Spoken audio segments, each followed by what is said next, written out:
ต่างๆที่เกิดขึ้นก็เป็นเรื่องที่สหรัฐมักจะเจอตลอดเวลาที่สหรัฐไปดำเนินการอะไรขึ้นมาใหม่และเวลามีข่าวลือเกิดขึ้นก็เป็นที่น่าเสียดายอย่างยิ่งว่าทำไมคนไม่สนใจว่า72ปีที่สถานกงสุลในเชียงใหม่ได้ทำอะไรไปบ้างกลับไปสนใจเรื่องอื่นพร้อมย้ำว่าที่จริงแล้วสหรัฐมีการเปิดเผยข้อมูลตลอดพอบอกว่าได้ใช้เงินลงทุนก่อสร้างมากก็ไปคิดในแง่อื่น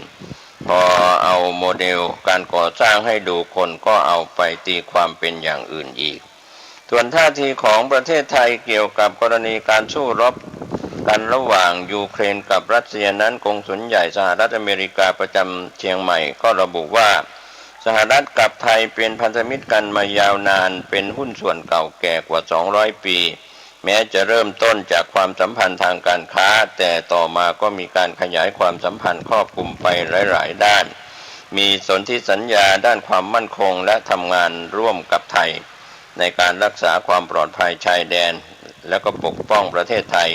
จากอาชญากรต่างๆด้วยความร่วมมือที่ทำให้มีการฝึกอบรมตอบสนองในด้านต่างๆเมื่อเกิดเหตุการณ์จริงก็จะได้มีการตอบสนองอย่างรวดเร็ว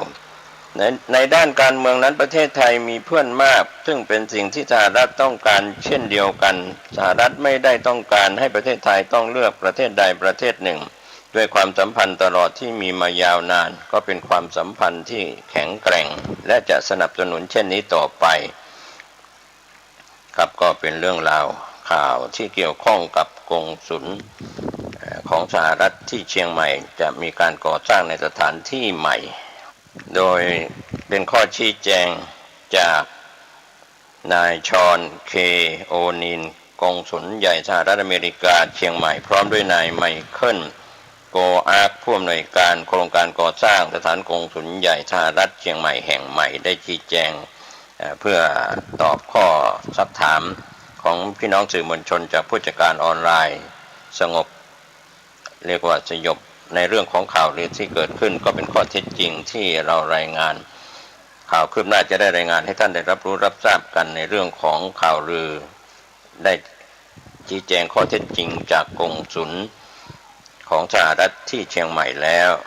ไปทางด้านข่าวจากกระทรวงการคลังกรุงเทพธุรกิจออนไลน์ได้รายงานอาคมมั่นใจตลาดหุ้นไทยยืดหยุ่นรับความผันผวนโควิด -19 อาคมมอบนโยบายกรต.นำแผนพัฒนาฟินเทคผนวกแผนพัฒนาตลาดทุนระยะ5ปีมั่นใจตลาดหุ้นไทยมีความแข็งแกร่งยืดหยุ่นรับความผันผวนที่เกิดจากโควิด -19 เผยปี 2564 ตลาดทุนไทยโต 1.2 เท่าของ GDP มีมูลค่าซื้อขายเฉลี่ยต่อวันสูงสุดในตลาดอาเซียนเป็นปีที่ 10นายอาคมเติมพิทยาภัยศิษย์รัฐมนตรีว่าการกระทรวงการคลังได้มอบนโยบายสำหรับการพัฒนาตลาดทุนไทยในระยะ5ปีระหว่างการปาฐกถาพิเศษในหัวข้อนโยบายการพัฒนาตลาดทุนไทยกลไกการพลิกฟื้นเศรษฐกิจไทยหลังโควิดที่จัดโดยสำนักงานคณะกรรมการกำกับหลักทรัพย์และตลาดหลักทรัพย์25มีนาคม2565โดยใช้ผนวกแผน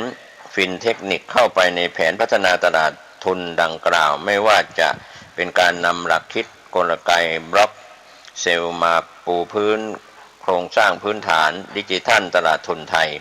เพื่อให้เกิดความโปร่งใสตรวจสอบและก็ติดตามได้ตลอดจนการใช้นวัตกรรมทางเทคโนโลยีรวมถึงบริการใหม่ๆเพื่อลดต้นทุนและเพิ่มประสิทธิภาพในการเข้าถึงแหล่งทุนก็มอบแนวทาง5ด้านให้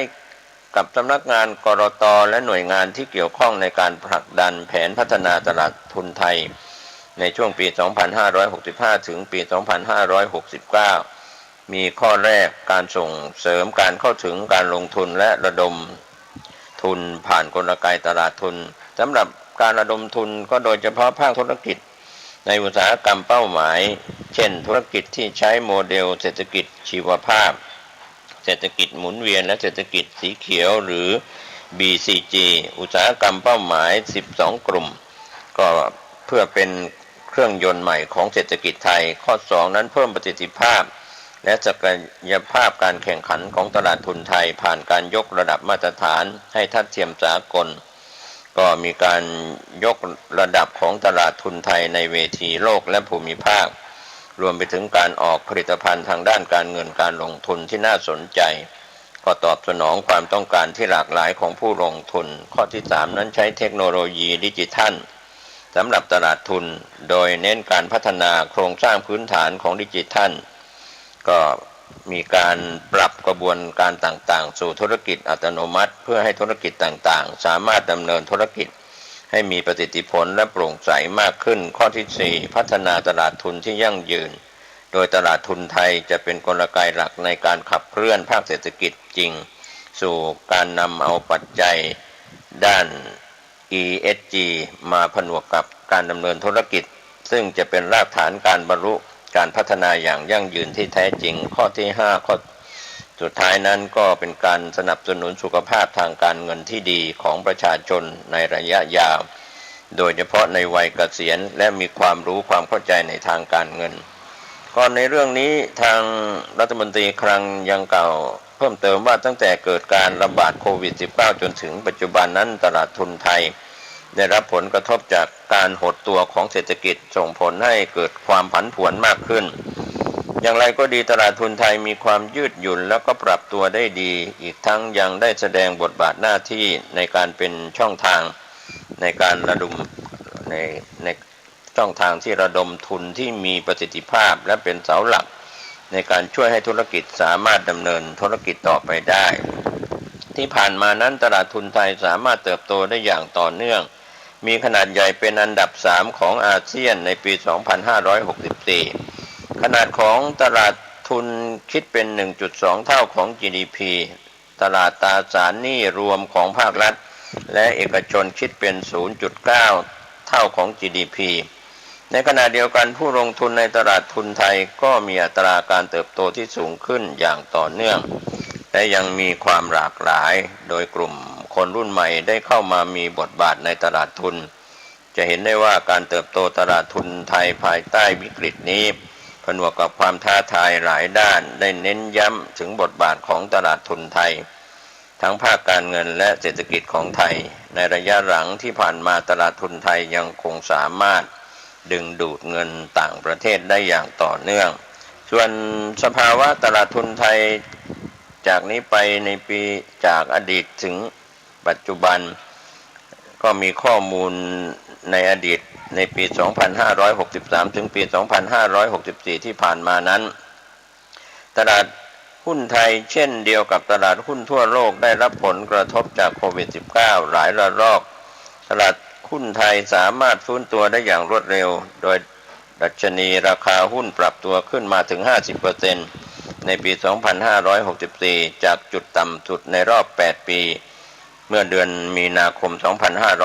2563 โดยระดับดัชนีดังกล่าวยังสูงกว่าดัชนีหุ้นในปี 2562 ก่อนที่จะเกิดโควิด -19 และสูงกว่าดัชนีตลาดหุ้นอื่นในภูมิภาค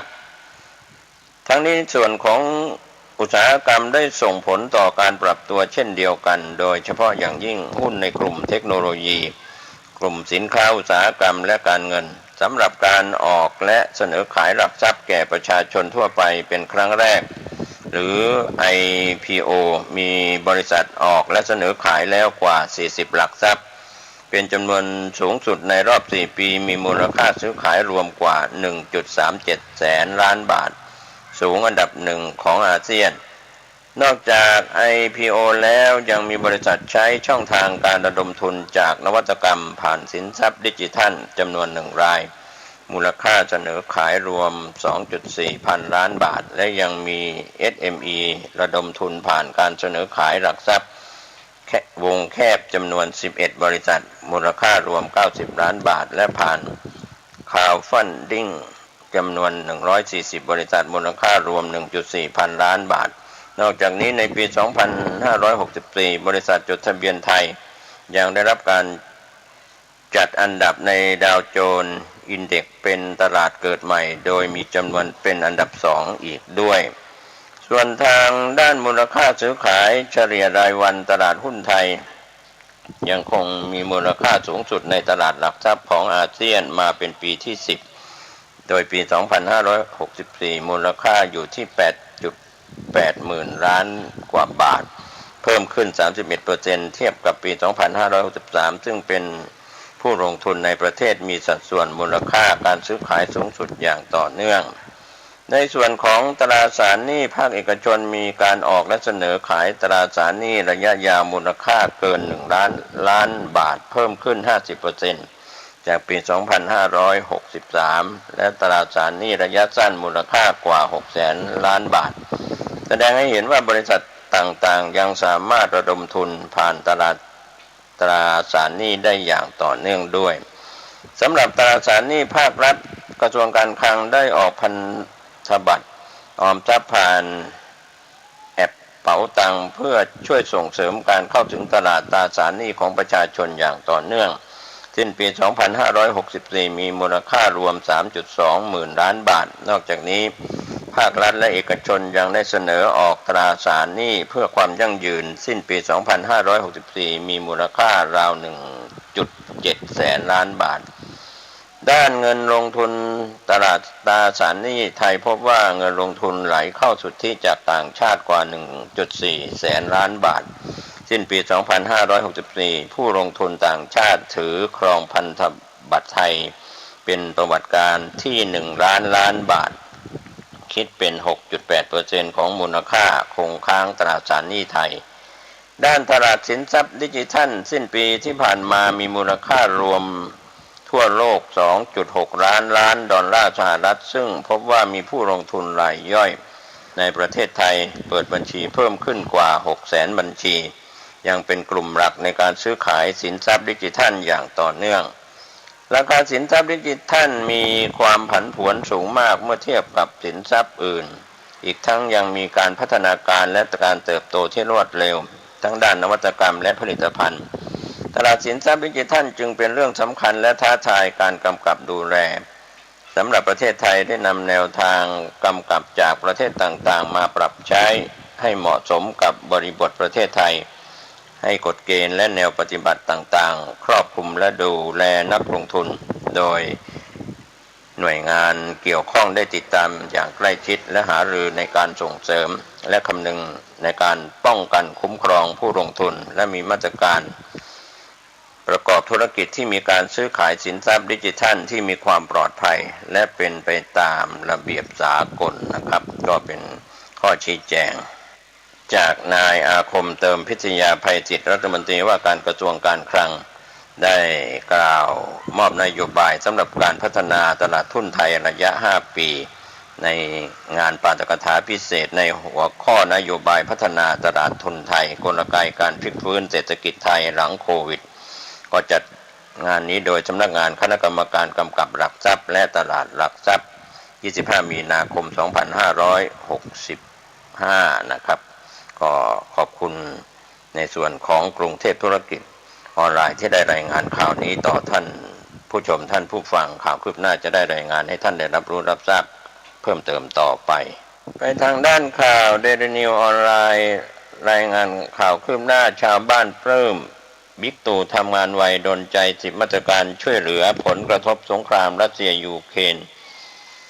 ทิพานันท์ลงพื้นที่จอมทองเผยชาวบ้านปลื้มบิ๊กตู่ทำงานไวดลใจ10 มาตรการช่วยเหลือผลกระทบสงครามรัสเซียยูเครนขับเคลื่อนเศรษฐกิจฐานราก 25 มีนาคม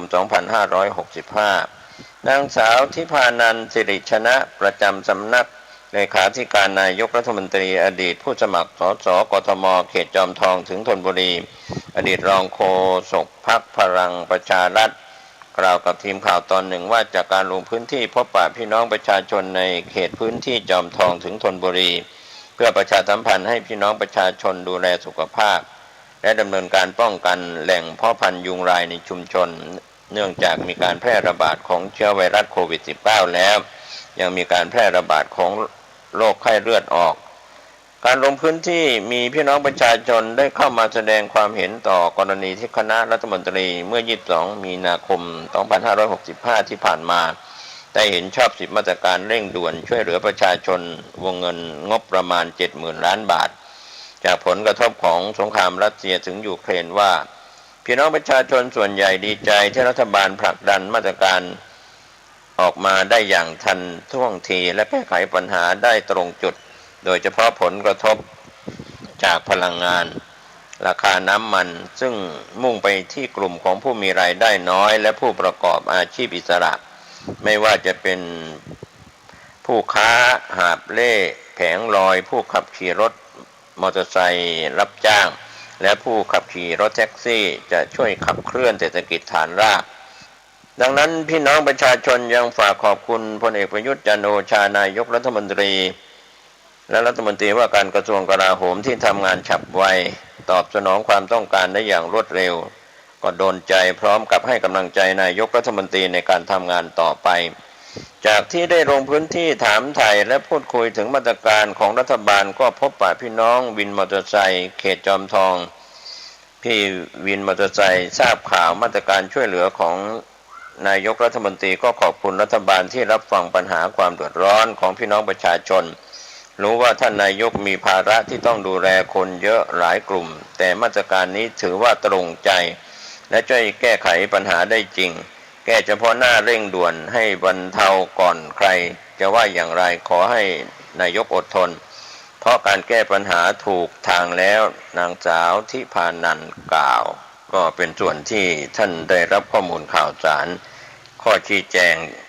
จากนางสาวทิพานันท์สิริชนะประจำสำนักเลขาธิการนายกรัฐมนตรี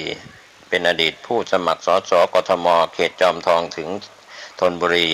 อดีตรองโฆษกพรรคพลังประชารัฐก็ได้ชี้แจงผ่านทีมข่าวเดลินิวออนไลน์ไปทางด้านข่าวต่างประเทศที่ผู้จัดการออนไลน์ได้รายงานข่าวจากต่างประเทศว่าเพนตากอนชี้รัสเซียจวนใกล้หมดจรวดนำวิถีแม่นยำสูงเป่าปากเปี้ยวอดีตทหารสหรัฐโผรบแนวหน้ายูเครนโชว์พาสปอร์ตแสดงตัวชัดข่าวคืบหน้าจากเอเจนซี่ข่าวรอยเตอร์ว่าเพนตากอนได้ชี้แจง 24 มีนาคม 2565 ที่ผ่านมาว่ารัสเซียจวนใกล้ไม่มีจรวดนำวิถีแม่นยำสูงใช้ขณะที่พบว่าอัตราความล้มเหลวสูงถึง 60% ด้านเคียฟก็ขอความช่วยเหลือจากวอชิงตันเพิ่มต้องการจาวารินเพิ่ม500ลูกต่อวันและสติงเจอ500ลูกต่อวันฮือฮาอดีตทหารสหรัฐปรากฏตัวแนวรบแถวหน้ายูเครนเรียกเสียงต้อนรับแสดงความยินดีจากชาวยูเครนชี้ไปรบด้วยใจรักออกเองทุกอย่างแม้กระทั่งกระสุนหนังสือพิมพ์เดอะการ์เดียนสื่ออังกฤษได้รายงาน 25 มีนาคม 2565 ที่ผ่านมาว่าแหล่งข่าวระดับสูงกระทรวงกลาโหมสหรัฐเปิดเผยล่าสุดในวันพฤหัสบดีที่ 24 มีนาคมว่ารัสเซียกำลังที่จะไม่มีจรวดนำวิถีแม่นยำสูงใช้อีกต่อไปและคงพึ่งพาแต่ระเบิดซ้อมและพวกกระสุนปืนใหญ่คอรินคานผู้ช่วยรัฐมนตรีกลาโหมด้านนโยบายเขาเชื่อว่าประธานาธิบดีรัสเซียวลาดิมีร์ปูตินไม่ต้องการใช้ทุกสิ่งในความขัดแย้งกับนาโต้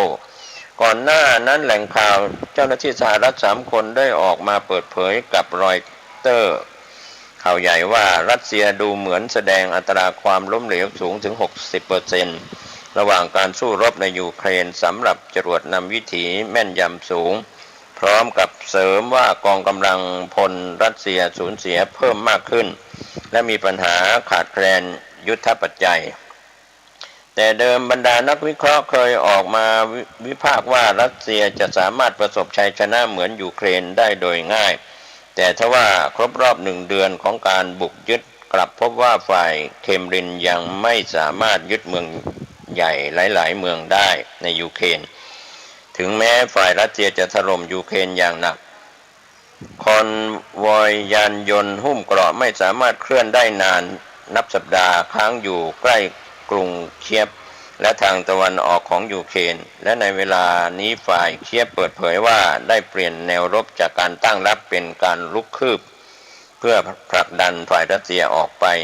ข่าว CNN สื่อสหรัฐรายงานเพิ่มเติมว่าล่าสุดเคียฟได้ยื่นรายชื่อยุทโธปกรณ์ที่จำเป็นที่ต้องการร้องขอการสนับสนุนจากวอชิงตันก็ดูเหมือนว่ามีความต้องการใช้จรวดต่อต้านอากาศยานและจรวดต่อต้านรถถังเพิ่มขึ้น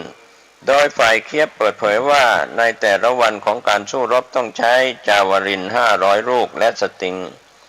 เจอ500ลูกสำหรับรับมือกับรัสเซียวันที่7มีนาคมที่ผ่านมาเหตุการณ์ก็พบว่ากองกำลังฝ่ายนาโต้รวมถึงสหรัฐได้ส่งมอบจรวดต่อต้านรถถังไปแล้วกว่า 17,000 ลูกและจรวดต่อต้านอากาศยานอีก 2,000 ลูกไปให้ยูเครนการสู้รบที่ยังยืดเยื้อและกลายเป็นสีสันก็มีวิดีโอคลิปเผยแพร่ไปทั่วโลกเดอะการ์เด้นรายงานว่าเสียงฮือฮาจากโซเชียลมีเดียในวันพระราชบดีที่ 24 มีนาคม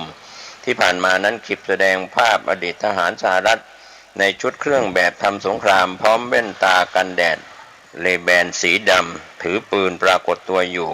ที่หมู่บ้านแห่งหนึ่งที่เป็นแนวหน้าที่ฝ่ายยูเครนสามารถยึดกลับคืนมาได้สำเร็จในคลิปแรกพบว่าอดีตทหารอเมริกันกำลังยืนอยู่ด้านหน้ารถถังรัสเซียที่กลายเป็นซากสีดำให้เห็นจากด้านหลังและหลังกล้องก็มีเสียงชาวยูเครนตะโกนออกมาว่าขอต้อนรับสู่อเมริกาและฝ่ายอเมริกันก็ตอบกลับไปอย่างครื้นเครงด้วยประโยคเดียวกันขณะคลิปอีกชิ้นที่ถูกโพสต์โดยอดีตทหารสหรัฐอีกนายที่เปิดเผยก็คือเจมส์วัตสเกตปัจจุบันเป็นเจ้าของกิจการรับเหมาก่อสร้างเล็กๆในรัฐคอนเนคติคัตซึ่งจากคลิปนั้นก็พบว่าทหารรายนี้มีการพูดออกมาเป็นสำเนียงแอคเซนต์อเมริกันในทวิตเตอร์ได้กล่าวว่าเขาเดินทางมาถึงโปแลนด์ 15 มีนาคมและข้ามพรมแดนเข้ายูเครนในวันถัดไปเขาเดินทางมาพร้อมกับโดรนสอดแนมจำนวนหนึ่งและตัวเขาถูกส่งไปแนวหน้าจากเมืองลาวิฟเมื่อ 18 มีนาคมที่ผ่านมาและคลิปนี้ก็โพสต์ขึ้นเมื่อวันศุกร์ที่ 25 มีนาคมว่าวาสเกตเปิดเผยว่าหมู่บ้านแห่งนี้ถูกพวกรัสเซียยึดมานานรวม1 เดือนคนเหล่านี้ทำให้ชาวหมู่บ้านหวาดกลัวและเอาอาหารของพวกเขาไปวันนี้พวกเราเดินทางมาถึงและทำลายรถถังไป7 คันรวมไปถึงทหารรัสเซียอีกนับไม่ถ้วนและปลดปล่อยคนเหล่านี้ออกมาเป็นอิสระเขาได้เปิดเผยเพิ่มเติมว่าที่ผ่านไปในแต่ละจุดในยูเครนต้องเจอจุดตรวจและทำให้วาสเกตต้องแสดงหลักฐานเป็นหนังสือเดินทางสหรัฐของตัวเองและได้รับการต้อนรับเปิดทางให้ผ่านไปโดยดีโดยวาสเกตแสดงความเห็นว่าเป็นเพราะชาวยูเครนรู้สึกยินดีที่ได้เห็นอเมริกันมาปรากฏตัวที่นี่ครับก็เป็นเรื่องราวจากทหารอาสาของสหรัฐเข้าไปในยูเครนนะครับก็ยังมีเรื่องราวข่าวคืบหน้าที่จะได้รายงานให้ท่านได้รับรู้รับทราบกันนะครับท่านรับรู้รับทราบข้อมูลข่าวสารการสู้รบกันในยูเครนและรัสเซียก็ขอให้ท่านได้ใช้วิจารณญาณในการรับข้อมูลข่าวสารและก็ติดตามข่าวคืบหน้าในรอบด้านทุกมุมทุกสื่อทั้งสื่อไทยสื่อเทศก็เป็นสิ่งหนึ่งที่เราจะได้รับรู้รับทราบข่าวในออนไลน์ทั่วโลกและข่าวปกติที่ได้รายงานประจำวันนี้ข่าวชาวบ้านหมดเวลาลงผมประเสริฐเพชรสำริดบรรณาธิการข่าว9 ดาวนิวขอบคุณพี่น้องสื่อมวลชนทุกแขนงสาขาจากส่วนกลางและส่วนภูมิภาคของประเทศไทยและข่าวภายในประเทศและข่าวจากต่างประเทศจากสื่อต่างประเทศร่วมกับสื่อไทยขอทุกคนทุกท่านได้ปฏิบัติภารกิจในส่วนที่ช่วยสังคมให้ระงับการสู้รบในสงครามต่างๆเพื่อความสุขกายสุขใจในการที่เจรจาสงบศึกและเหตุสงครามได้จบสิ้นโดยเร็วมีความสุขโดยทั่วหน้ากันสวัสดีครับสวัสดีครับท่านผู้ฟังที่เคารพวันนี้ผมเกษตรเพชรสำริดจะได้นำเรื่องราวที่เกี่ยวกับเงื่อนไขของกสทช.ได้แจ้งข่าวสารมายังท่านได้รับรู้รับทราบกันในวันนี้หลากหลายเรื่องราวที่น่าสนใจโดยข้อมูล อัปเดตล่าสุดนะครับในเรื่องเงื่อนไขการทดลองออกอากาศวิทยุกระจายเสียงในระบบ FM เพื่อให้การเปลี่ยนผ่านการทดลองประกอบกิจการกระจายเสียงตามประกาศคณะกรรมการกิจการกระจายเสียงกิจการโทรทัศน์และกิจการโทรคมนาคมแห่งชาติเรื่องหลักเกณฑ์การอนุญาตทดลองประกอบกิจการวิทยุกระจายเสียงพุทธศักราช 2555 ไปสู่ระบบการอนุญาตตามกฎหมายว่าด้วยการอนุญาตให้ใช้คลื่นความถี่และ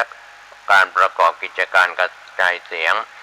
เป็นไปด้วยความเรียบร้อยมีประสิทธิภาพปราศจากการรบกวนการใช้คลื่นความถี่รวมทั้งเพื่อให้ผู้ทดลองประกอบกิจการที่ยังไม่สามารถเข้าสู่กระบวนการพิจารณาอนุญาตตามกฎหมาย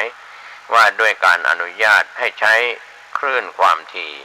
และการประกอบกิจการกระจายเสียงได้เตรียมความพร้อมก่อนเข้าสู่ระบบการอนุญาตภายในปี 2567 จึงเห็นสมควรกำหนดหลักเกณฑ์การทดลองออกอากาศวิทยุกระจายเสียงในระบบ FM เป็นการชั่วคราวรวมทั้งกำหนดเงื่อนไขเพื่อให้ผู้ทดลองประกอบกิจการถือปฏิบัติในช่วงการเปลี่ยนผ่านดังกล่าวภายใต้พระราชบัญญัติองค์กรจัดสรรคลื่นความถี่และกำกับการประกอบกิจการกระจายเสียงกิจการโทรทัศน์และกิจการโทรคมนาคมพุทธศักราช 2553 มาตรา 27 วงเล็บ 3 มาตราวงเล็บ 3 วงเล็บ 5 วงเล็บ 6 วงเล็บ 9 วงเล็บ 10 วงเล็บ 11 วงเล็บ 13 วงเล็บ 15 และวงเล็บ 24 มาตรา 27 วงเล็บ 4 แห่งพระราชบัญญัติองค์กรจัดสรรคลื่นความถี่และกำกับการประกอบกิจการกระจายเสียงกิจการโทรทัศน์และกิจการโทรคมนาคมพุทธศักราช 2553 ซึ่งแก้ไขเพิ่มเติมโดยพระราชบัญญัติองค์กรจัดสรรคลื่นความถี่และกำกับการประกอบกิจการกระจายเสียงกิจการโทรทัศน์และกิจการโทรคมนาคมวงเล็บฉบับที่ 2 พุทธศักราช 2560 มาตรา 5 มา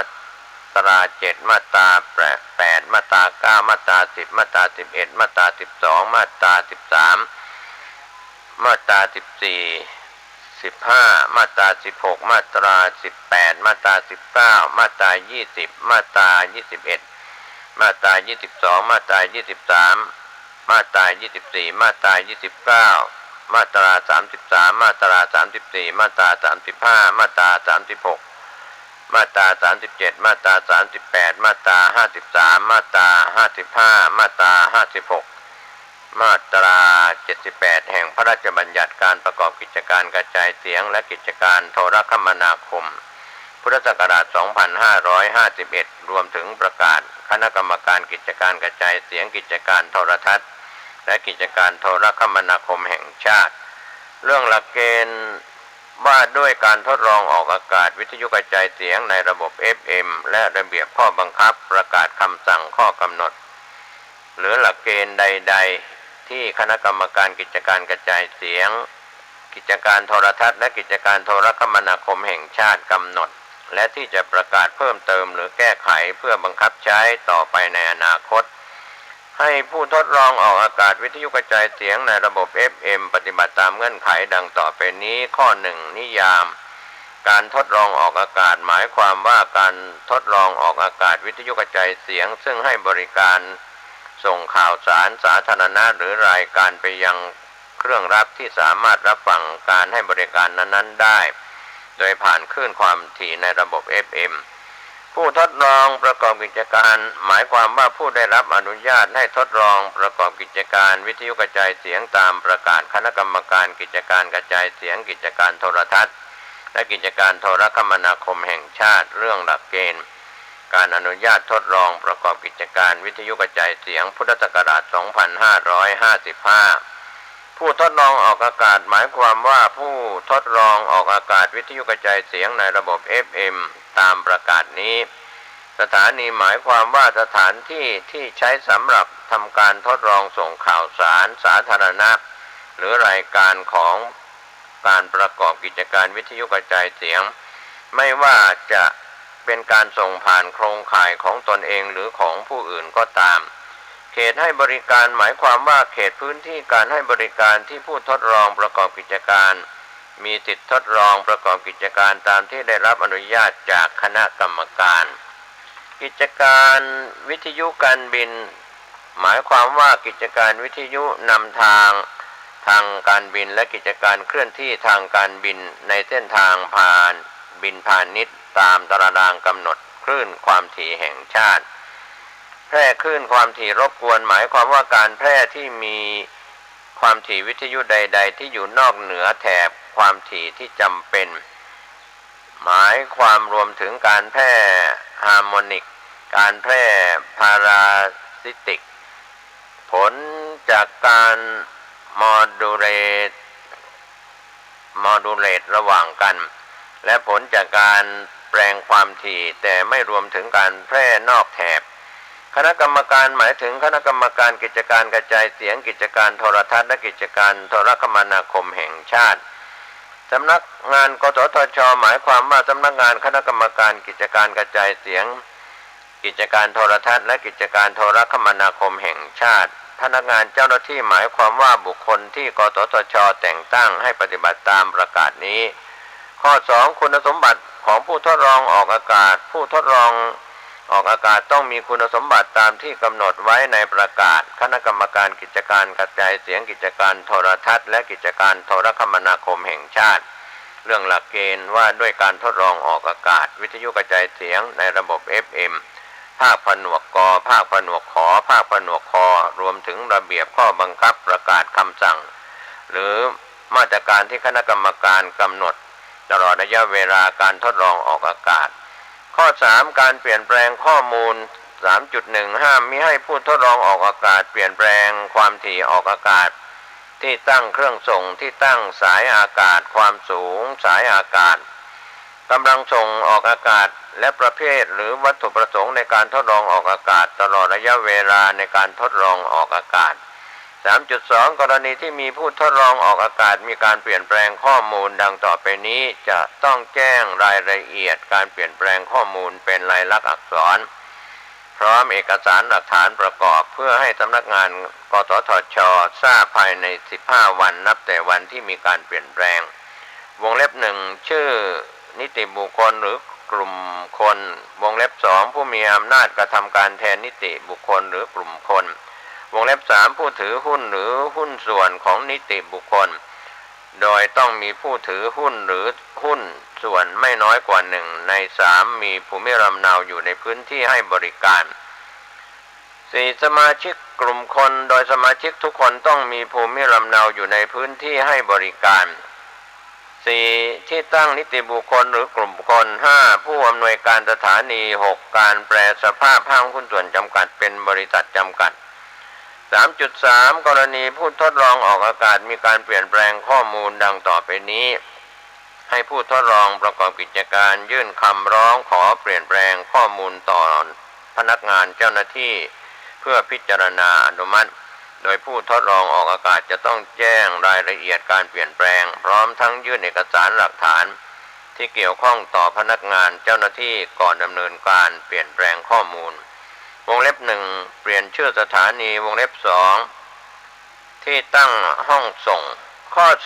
4การเริ่มทดลองออกอากาศและการทดลองออกอากาศผู้ทดลองออกอากาศจะต้องปฏิบัติตามหมวด1ของประกาศคณะกรรมการกิจการกระจายเสียงกิจการโทรทัศน์และกิจการโทรคมนาคมแห่งชาติ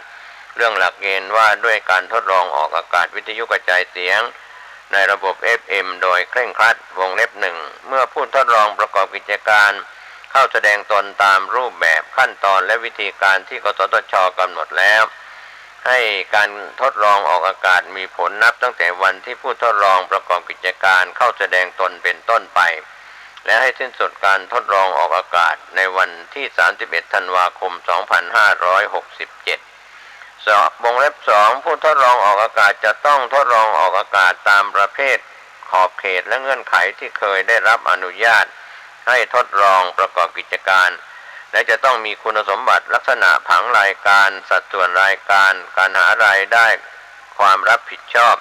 ของผู้ทดลองออกอากาศ ตามที่กำหนดในแต่ละประเภทตามภาคผนวกกภาคผนวกขอภาคผนวกคของประกาศกสทช.เรื่องหลักเกณฑ์ว่าด้วยการทดลองออกอากาศวิทยุกระจายเสียงในระบบ FM แล้วแต่กรณีวงเล็บ 3 ผู้ทดลองออกอากาศจะต้องประกาศชื่อสถานีคลื่นความถี่เวลาออกอากาศประเภทการทดลองออกอากาศชื่อผู้ดำเนินรายการตามผังรายการที่ได้ยื่นไว้ต่อคณะกรรมการหรือเจ้าพนักงานและหมายเลขโทรศัพท์ที่ติดต่อได้ด้วยภาษาราชการในช่วงต้นชั่วโมงและ30นาทีถัดไปที่ดำเนินการออกอากาศวงเล็บ 4 ผู้ทดลองออกอากาศจะต้องแต่งตั้งผู้อำนวยการสถานีซึ่งมีสัญชาติไทยเพื่อควบคุมดูแลให้มีการออกอากาศให้เป็นไปตามขอบเขตเงื่อนไขที่คณะกรรมการกำหนดและต้องรับผิดชอบในการกระทำของผู้อำนวยการสถานีที่ได้กระทำไปในการควบคุมดูแลและบริหารสถานี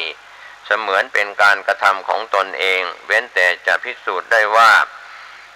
การกระทำดังกล่าวตนมิได้รู้เห็นหรือยินยอมด้วยและได้ใช้ความระมัดระวังในการปกป้องตามสมควรแล้ววงเล็บ 5 ผู้ทดลองออกอากาศมีหน้าที่และความรับผิดชอบในการคัดเลือกจัดหากำกับดูแลสถานีรวมถึงการประกาศหรือการโฆษณาให้เป็นไปตามมาตรฐานทางวิชาชีพและจริยธรรมของสื่อและมีหน้าที่ส่งเสริมการเข้าถึงสื่อได้อย่างเหมาะสมโดยคำนึงถึงความเป็นกลางไม่ฝักใฝ่ฝ่ายใดฝ่ายหนึ่งตลอดจนสร้างความสมานฉันท์และไม่ใช้สื่อในทางที่ก่อให้เกิดความยุยงส่งเสริมให้เกิดความแตกแยกอันจะเป็นการกระทบ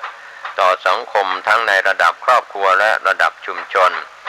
ความมั่นคงของรัฐและความสงบเรียบร้อยศีลธรรมอันดีงามของประชาชนสิทธิส่วนบุคคลและประโยชน์สาธารณะ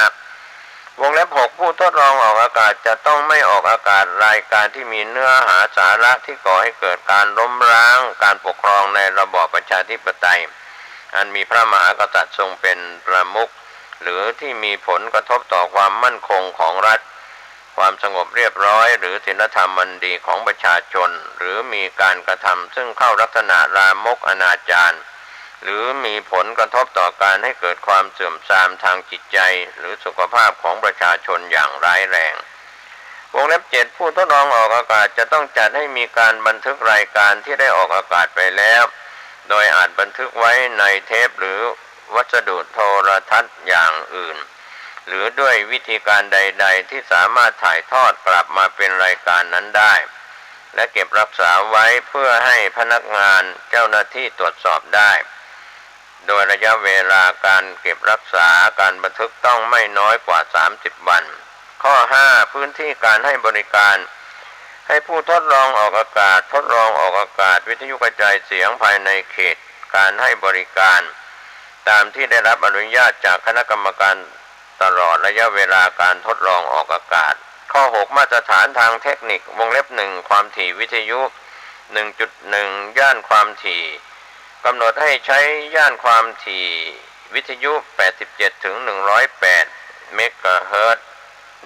1.2 ช่องความถี่กำหนดให้ใช้ช่องความถี่วิทยุช่องที่1ถึง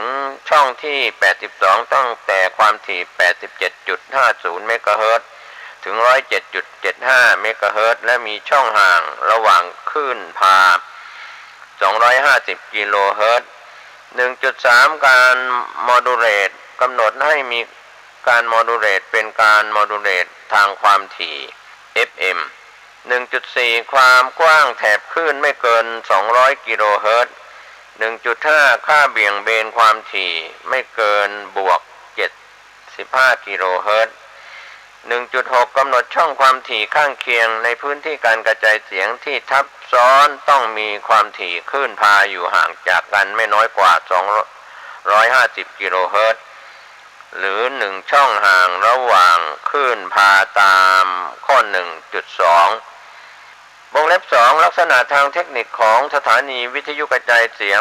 2.1 กำลังคลื่นพากำหนดให้กำลังคลื่นพาของเครื่องส่งวิทยุกระจายเสียงที่ผู้ผลิตประกาศต้องมีค่าไม่เกิน500วัตต์ 2.2 ความสูงของสายอากาศกำหนดให้มีความสูงของสายอากาศไม่เกิน60เมตรโดยวัดจากจุดสูงสุดของสายอากาศถึงระดับพื้นดินที่ใช้ติดตั้งสายอากาศนั้น 2.3 พื้นที่กระจายเสียงมีรัศมีไม่เกิน20กิโลเมตร 2.4 ความแรงของสัญญาณวัดที่ระยะทาง20กิโลเมตรจากจุดที่ตั้งสายอากาศมีค่าไม่เกิน54 dB QV/m รูปเป็นวิธีการคำนวณค่าความแรงของสัญญาณให้เป็นไปตามกำหนด 2.5 อัตราส่วนป้องกันการรบกวนกำหนดให้อัตราส่วนป้องกันการรบกวนสำหรับการใช้ช่องความถี่ทางข้างเคียงจะต้องมีค่าไม่น้อยกว่า2 dB โดยกำหนดตาม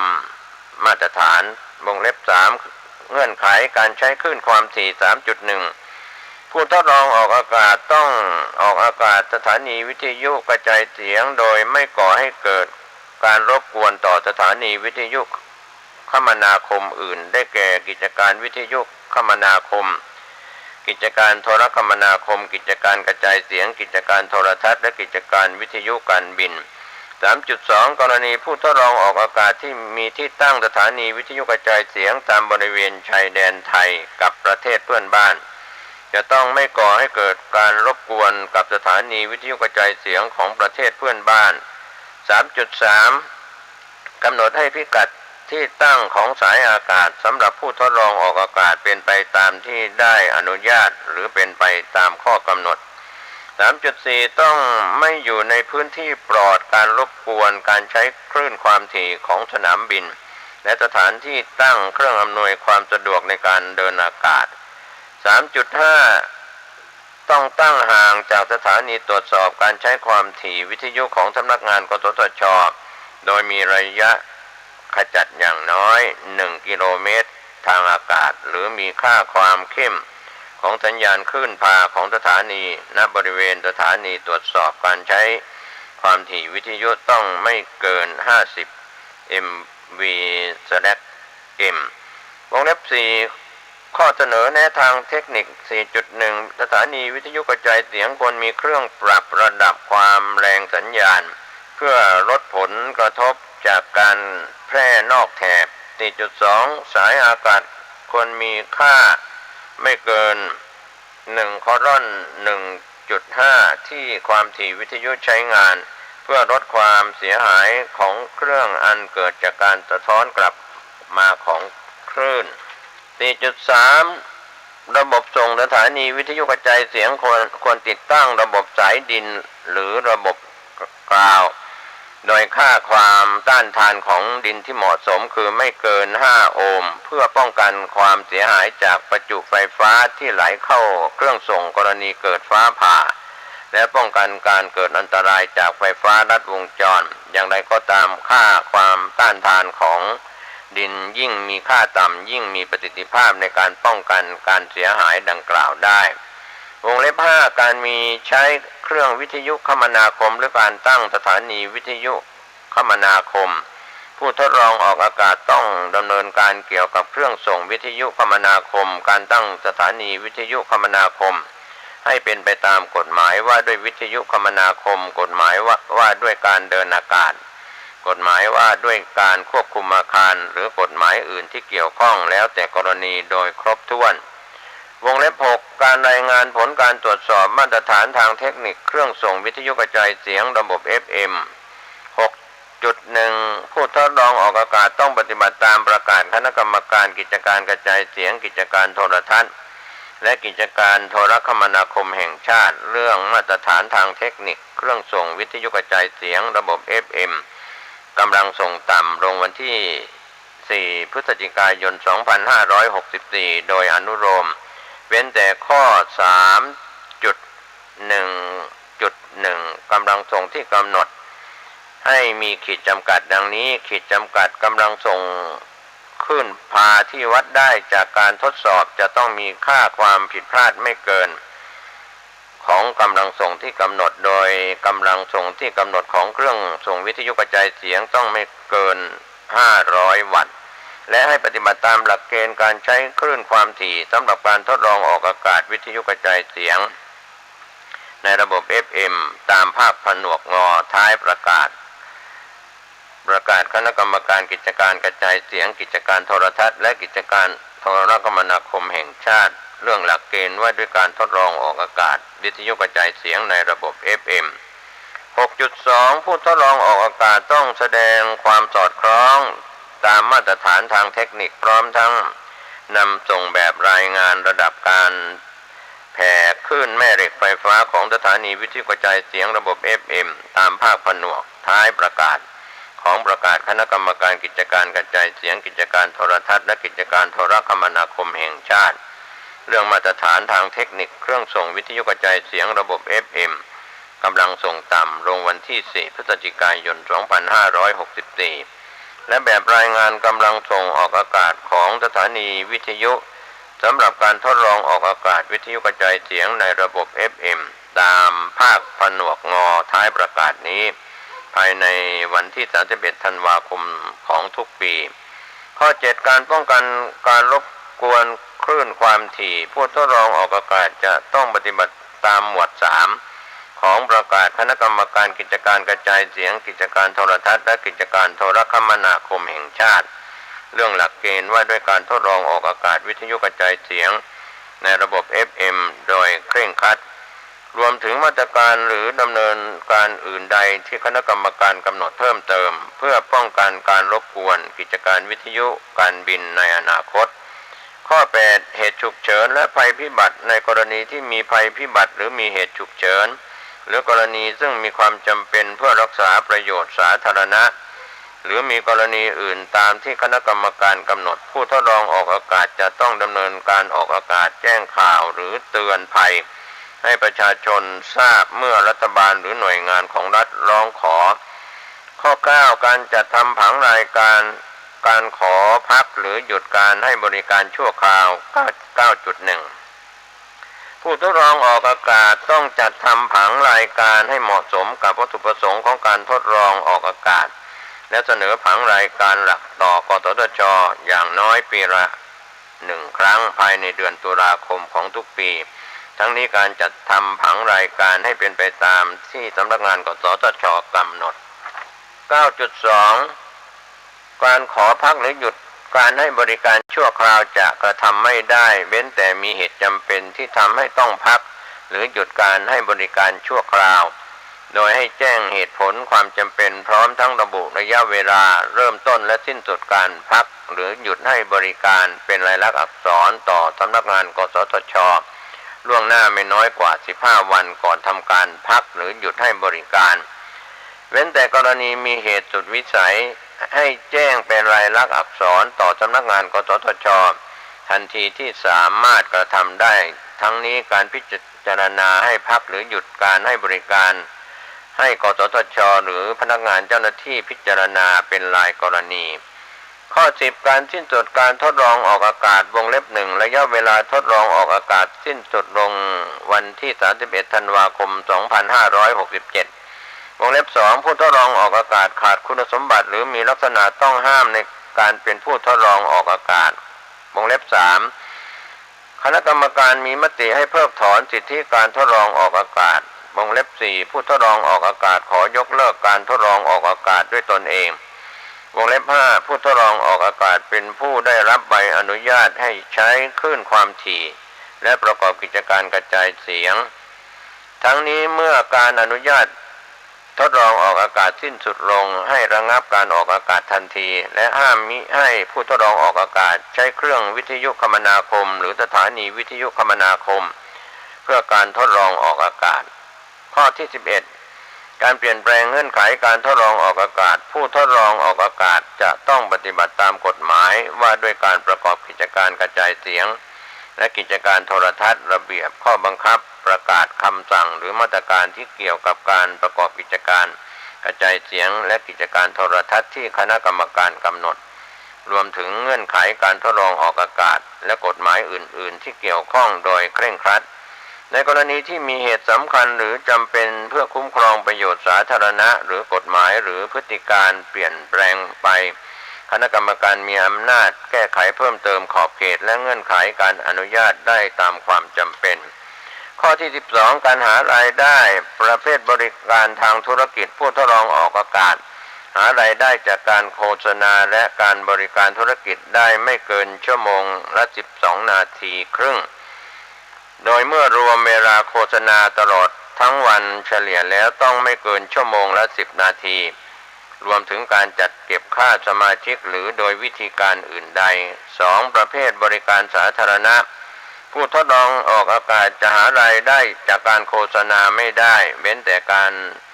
หารายได้โดยการโฆษณาหรือเผยแพร่ข่าวสารเกี่ยวกับงานหรือกิจการของหน่วยงานของรัฐหรือรัฐวิสาหกิจสมาคมมูลนิธิหรือนิติบุคคลอื่นที่มีวัตถุประสงค์ในการดำเนินกิจการเพื่อประโยชน์สาธารณะโดยไม่แสวงหากำไรในทางธุรกิจหรือการเสนอภาพลักษณ์องค์กรบริษัทและกิจการโดยไม่ได้มีการโฆษณาสรรพคุณคุณประโยชน์หรือคุณภาพของผลิตภัณฑ์ที่เกี่ยวข้องทั้งทางตรงและทางอ้อม3ประเภทบริการชุมชนวงเล็บ 3.1 การทดลองออกอากาศประเภทบริการชุมชนห้ามมิให้หารายได้จากการโฆษณาแต่อาจมีรายได้จากการบริจาคการอุดหนุนหรือรายได้ทางอื่นซึ่งไม่ใช่การโฆษณาให้สถานีโดยการบริจาคการอุดหนุนจะต้องสะท้อนถึงเงื่อนไขของการได้รับการทดลองออกอากาศที่ผู้ผลิตประกาศและไม่มีการแทรกแซงไม่มีอิทธิพลต่อการบริหารสถานีหรือไม่ส่งผลกระทบใดๆต่อทิศทางการดำเนินงานการผลิตรายการและเนื้อหารายการที่ออกอากาศ 3.2 การประกาศเกี่ยวกับผู้อุดหนุนหรือผู้บริจาคตามมาตรา 51 แห่งพระราชบัญญัติองค์กรจัดสรรคลื่นความถี่และกำกับการประกอบกิจการวิทยุกระจายเสียงวิทยุโทรทัศน์และกิจการโทรคมนาคมพุทธศักราช 2553 ต้องระบุถึงชื่อหรือองค์กรให้ชัดเจนแต่จะต้องแยกส่วนจากเนื้อหารายการทั้งนี้จะต้องไม่มีลักษณะเป็นการส่งเสริมหรือสนับสนุน